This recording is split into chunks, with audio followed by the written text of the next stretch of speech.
नमस्कार, मैं धीरज चाहर हूँ। इस वक्त आप 90 डिग्री देख रहे हैं।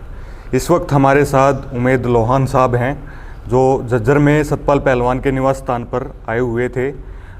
इनेलो जब से चुनाव के नतीजे आए हैं और लगातार जो रिजल्ट चुनाव का आया है उसके बाद से इनेलो दोबारा से जो है पूरे हरियाणा में अपने पुराने लोगों के साथ कांटेक्ट में है, पुराने लोगों से संपर्क कर रहे हैं। दोबारा से संगठन को मजबूत कैसे किया जाए उसको लेकर काम कर रहे हैं।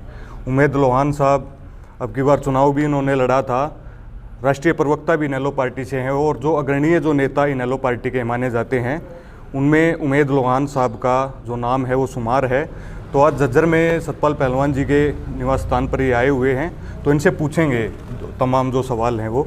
लोहान साहब आज झज्जर में सतपाल पहलवान जी के घर पे आए हुए हैं।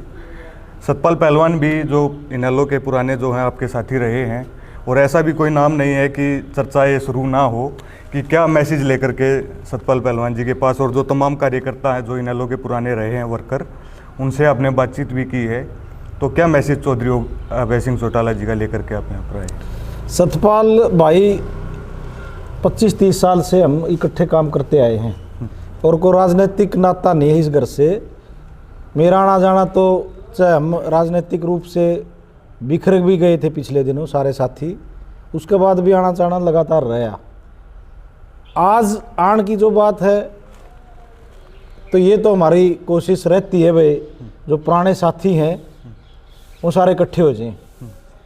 एक कबूतर जाल नहीं उठा सकता, लेकिन उसके नीचे 20-30 इकट्ठे हो जाए उस जाल न लेके वो आसमान तक जा सकें।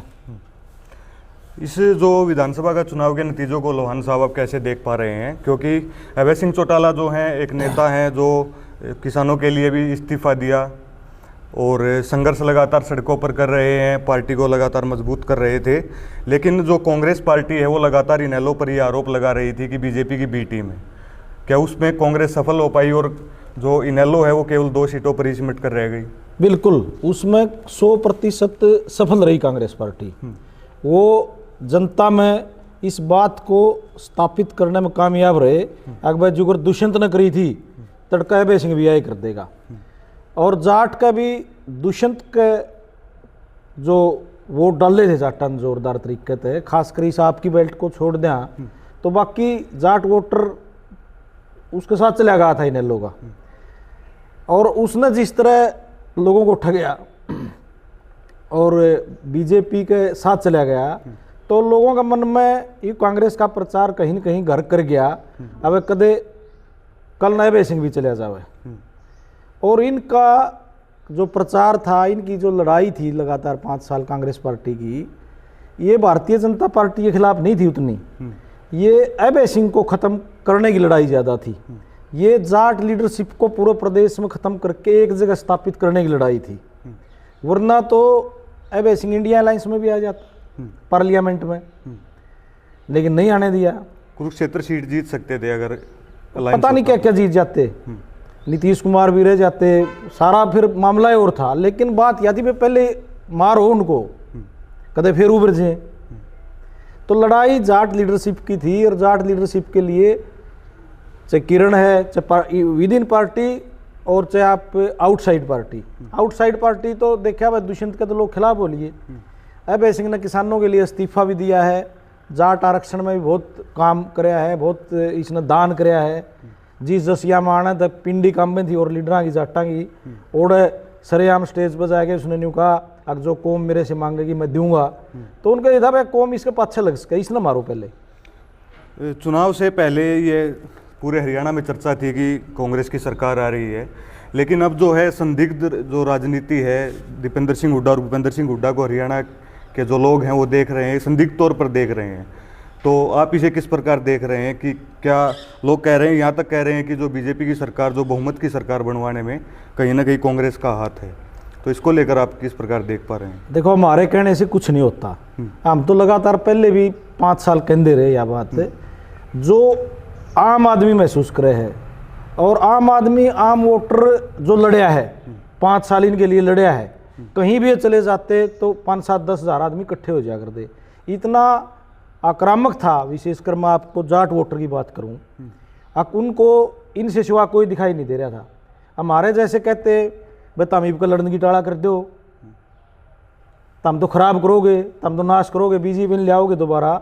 इस लेवल तक जाट वोटर कांग्रेस पार्टी का इनके साथ था।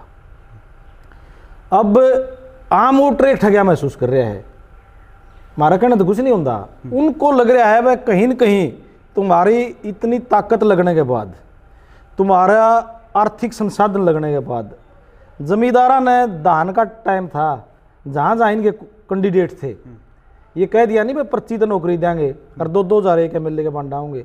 आप देखना 5-10 करोड़ तो नीचे कोई नहीं रह रहा, सबका चंदा आ रहा है इनका, 20-20 करोड़ भी आ रहा है। क्यों नहीं सोचे थे अगर बेचारे ये पर्ची तो नौकरी लगवा देंगे, और 50-51 हज़ार बिना नहीं सोचे थे पर्ची दोगे कुकर नौकरी की। तो उस टाइम फसल का टाइम था, लोगों ने अपनी फसल बेच बेच इनका माड़ा डाल दी, इनका वोट भी पूरे दे दिए।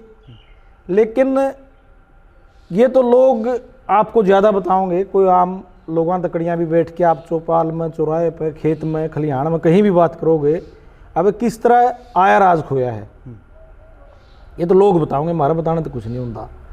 लेकिन हम तो इतनी बता सका हाँ, अगर भाई एक बार दुष्प्रचार में आके अभय सिंह चौटाला को खुद भी राय दिया लोगों ने, उसकी पार्टी को भी हाशिए पे ले दिया। वर्तमान में जो विपक्ष की राजनीति हरियाणा प्रदेश की, जिस ताकत से लोगों की लड़ाई अभय सिंह चौटाला लड़ सकता है, मैं इसलिए नहीं गीत गा रहा कि भाई मैं उनका प्रवक्ता हूँ, उनका स्वभाव, उनका इतिहास सबके सामने है। भाई जो लड़ाई जिस ताकत से वो लड़ सकता है, वो अपना नुकसान भी सकता है समाज की, किसान की लड़ाई के लिए। तो एक बार लोगों को जिस तरह इस बार इनके साथ जोर लगाया है, उनके साथ जोर लगा के देखें तो मैं ये मानता हूं कि उससे कौम का, किसान का मान सम्मान लौटेगा। जो बुनियादी सुविधाओं के लिए आज किसान भीख मांगता फिर है, खाद के लिए लाइन लग गए हैं, बीज के लिए लाइन लग गए हैं, चाहे यूरिया का मौसम है, चाहे आपका DAP का मौसम है, फसल बेचने जावे हैं, वहाँ बेचती हो है किसान की, नाम की MSP है, कोई प्रैक्टिकली कोई MSP नहीं है। ई सरसम में देख लियो आप किस तरह दलाल कमाओगे, धाना में देख लियो। तो यह चीज़ को मैं नहीं कह रहा सोना का कर देगा किसी ने, लेकिन ये लिहाज का है वापस नहीं। लोहान साहब, इस चीज़ को तो हरियाणा ने देखा, किसानों को सरकार ने लठ मारे, जो किसान है वे परेशान है, कर्मचारी परेशान है, लेकिन फिर भी बीजेपी को बहुमत में जो है हरियाणा की जनता ने पहुंचा दिया है। कहीं ना कहीं इनेलो की और अन्य पार्टियों की कमी भी तो रही होगी ना, जिससे बीजेपी को बहुमत हरियाणा में मिला। देखो, इनेलो मुख्य विपक्षी दल था हरियाणा का, और जिस तरह की घटना घटी उनको तो दोबारा बार बार गाने का कोई फायदा नहीं। जब इनका आपस का लड़ाई झगड़ा नहीं हो नहीं, तो लड़ाई इनेलो और बीजेपी में रहनी थी, कांग्रेस आउट होनी थी। हरियाणा की राजनीति से कांग्रेस को आउट होना था। आप यो देखो ना, 10 साल राज कराया था, फिर भी 12-13 सीट आई थी, 14 में भी। और उसके बाद लोग मानने थे अगला राज लोकदल का आवेगा, लोकदल का राज आता तो बीजेपी ने तो अपना जाति पाति का शोर मचा के, भय दिखा के जाट का अपना वोट बैंक पक्का कर लिया, SC को भी 2 भागा में बांट दिया। नुकसान कांग्रेस का जो होना था, कांग्रेस का होना था, जो बच रहा था 2014 में जो भी वोट बच गया था, वो भी जाना था इनका, जय पार्टी संगठित रहो तो इनेलो। और आगे आम जनता ने सोचना है, आम किसान ने सोचना है, और जो साथी हैं, जिस तरह ये बहुत तकड़ा साथी रहा है हमारा झज्जर में। अगला एक दिन की नोटिस पे मैं यूथ का प्रेसिडेंट रहा, हम साथ में जिला अध्यक्ष भी रहे, फिर मैं स्टेट प्रेसिडेंट रहा। अजय सिंह का प्रोग्राम हुआ, इवन मैंने भी कोई मीटिंग ली, वहाँ भी 2-4 हज़ार तक कम नहीं हुई, उनकी तो 8-8, 10-10 हज़ार की किराया दिया करता। तो इस तरह के जो मजबूत साथी हैं, वो निराश होके जो दाएं बाएं अपना घर छोड़ के हुए जावे है, जो कोई उसके भावनात्मक चोट लग गए है। तो इस तरह के साथी साथ जुड़ जाएंगे तो ये ठा देंगे सिस्टम ने। अभय सिंह में तो कोई कमी काटने नहीं लग रहा, तो कमांडर की जरूरत है, कमांडर साथ आ गए इसी से भाई, तो फिर वो आए इनेलो और वो संगठन और फिर राज भी आओगा।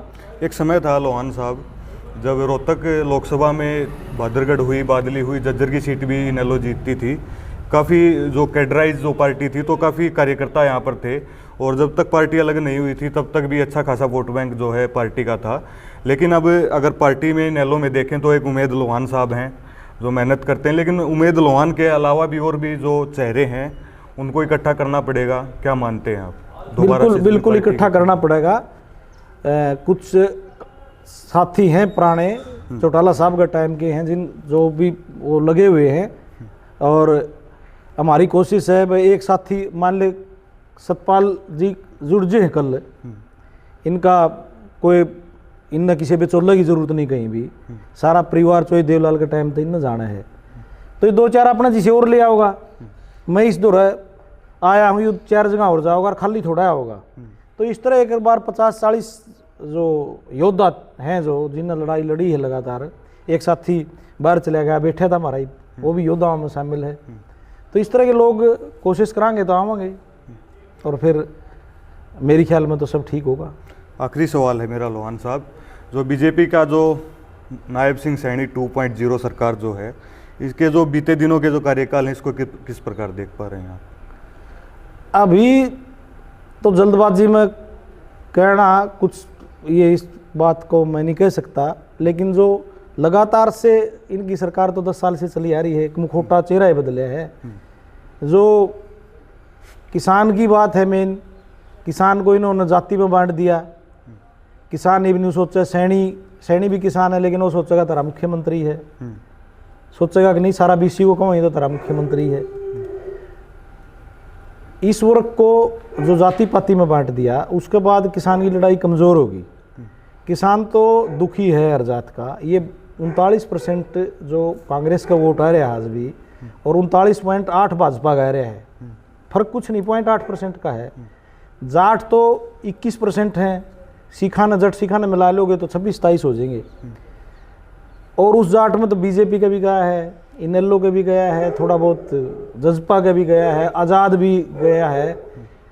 तो इसमें आप नहीं मानो आधा वोट है जो 39% में, कम से कम आधा, 20% 21% अदर कास्ट का भी है।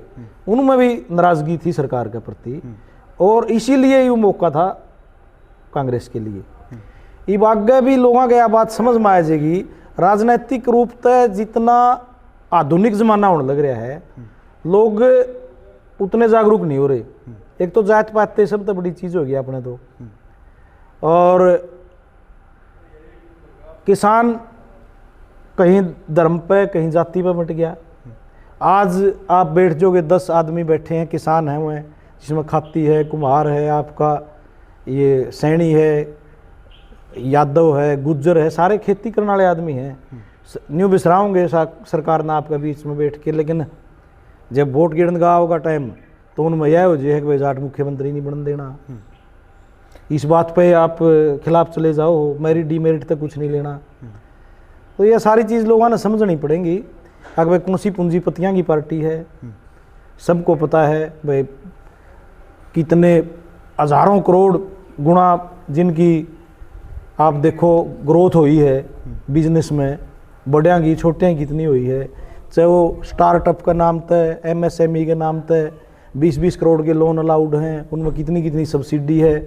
आप देखो कहाँ जाने लग रहा है, स्टार्टअप का पैसा कहाँ जाने लग रहा है। कोई आपने कोई गम्मा में कैसा छोरा मिला है जिसने स्टार्टअप कराया हो, जिसने 2-4 करोड़ की सब्सिडी मिल गई हो।